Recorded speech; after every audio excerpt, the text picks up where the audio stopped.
5 Opinions on What Makes a Good Government by Krishna's Mercy. Avashyam vinashishyanti sarve Ravana Rakshasa yesham tvam karkasho raja durbuddhirajitendriyaha. Quote, O Ravana, inevitably all of the Rakshasas will be completely destroyed, for they have a person like you who is stupid, lustful, and unable to control his senses for their king. Sita Devi speaking to Ravana, Valmiki Ramayana, Aranya Kand, 48:22. 1. Basic freedoms.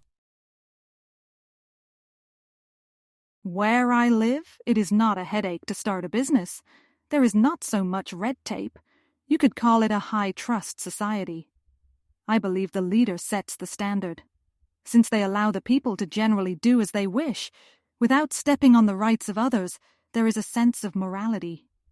We can voice our disagreements without fearing the government. We are not worried that innocent people will be placed in jail. We can decline medical treatment without being barred from participating in society. Freedom is the foundation, in my opinion. Yadryadacharti shreshthastat devetro janah sayat pramanam krute lokastadanuvartate.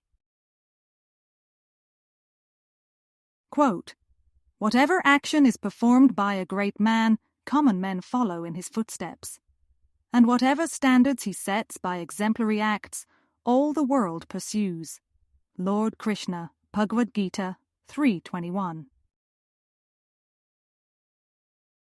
2. Honest leadership. Sat. Where I live, the leader is not a crook. They are honest as far as the people can tell. When they promise to fix roads, bridges, and tunnels, the work gets accomplished in a timely manner. If the leader makes a mistake, they own up to it. They hold themselves up to the highest standard. It is not that they feel they are above the law. 3. Commanding authority. Where I live, the government is strong. People around the world use derisive terms like dictatorship and authoritarian, but the truth is that people do not mind strength at the top. They rather come to expect it.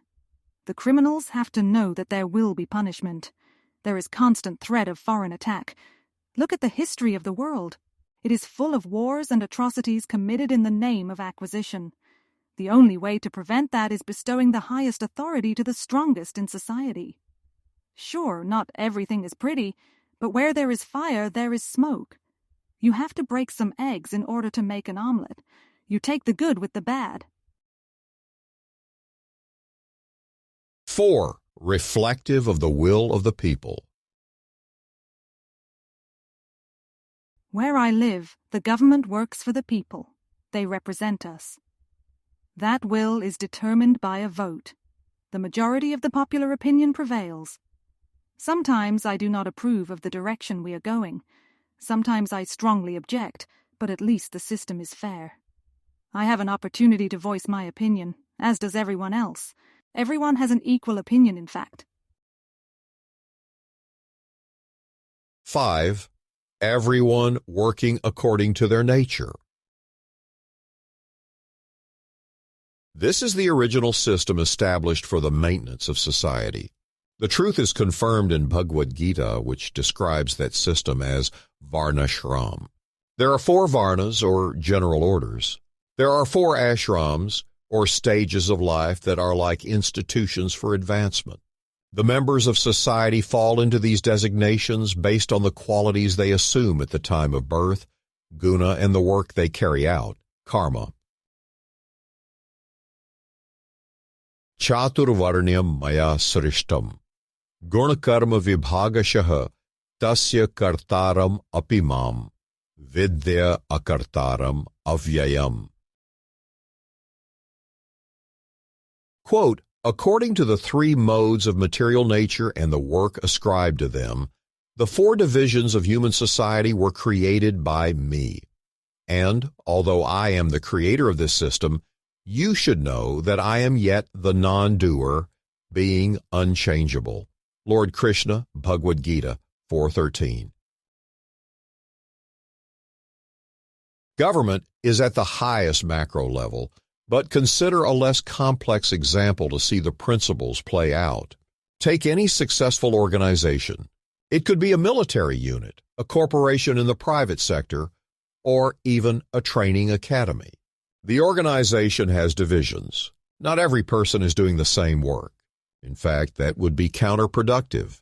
The salesperson is not necessarily skilled at setting long-term goals, placating the board of directors, or delivering speeches to shareholders in the company. The technology wizard is good at writing and testing code, but their ability to manage might not be the best. The people at the bottom of the corporate ladder, who generally take care of the menial tasks, are still important. They are like the foundation. The leader can only lead when there are people employed in the organization. Varnashram has the same principle, but applying to society as a whole. The rule is that every person should work. The leader makes sure that every capable person is working in a manner that matches their qualities. This is the way people will be happy. Whether that leader is elected, appointed, or inherits the post from their family, the same conditions are necessary. If the priority is placed on freedom, then what happens when people exercise that freedom in a detrimental way? They overdose on drugs and alcohol. They are too depressed to follow any work. One group decides that they want to steal the resources of another. They work their way into politics and rise to the top. All they need is the support of the public, which can be easily acquired through pandering to envy, jealousy, greed, and unhappiness. Just vote for me, and I will really stick it to the wealthy. Just how that will make you happier is anybody's guess, but you should still vote for me. In the Ramayana, Sita Devi reveals that there is a certain chain of events traced to a particular demerit in a leader. That attribute is called ajitendriya. This is a compound Sanskrit word which is a negation of a more positive term. Jitendriya refers to someone who has conquered their senses. What to speak of being vulnerable to bribery or changing their preferences based on influence, they cannot even be swayed by urges of the senses, be they long held or newly found. Their commitment to Dharma is strong. The leader of Lanka was a Jitendriya, and that condition caused him to break the law in stealing another man's wife. That one mistake would lead to the downfall of the entire community. A single man with a single decision can cause society itself to crumble. The single mistake would be due to ajitendriya. We can naturally deduce that the opposite condition of a healthy and flourishing society would require jitendriya in the leader. Yadi hyaham na varteyam jatu karmanya tandritaha, mam vartamanu vartante manushyaha parth sarvashah. Quote, "For if I did not engage in work, O Partha, certainly all men would follow my path." Lord Krishna, Bhagavad-gita 3:23. Sri Krishna, who is above the dualities of rising above or degrading in being led by the senses, still works. He sets the example for others. His work is always transcendental in nature, divyam, and the same transformation can take place for our work when we dedicate everything to Him. Whether our government is corrupt or honorable, whether our leaders are thoughtful or selfish, if we follow work according to our nature and always think of the speaker of Bhagavad-gita, we will not only live this life happily and successfully, but our future welfare will automatically be accounted for. In closing, Jitendriya leader the best, by their control to be blessed, each one to their nature according, in steady work, fulfillment affording. The proper societal governance to see, linked to transcendence to be, where supreme's interest taking, sacrifices for his benefit making.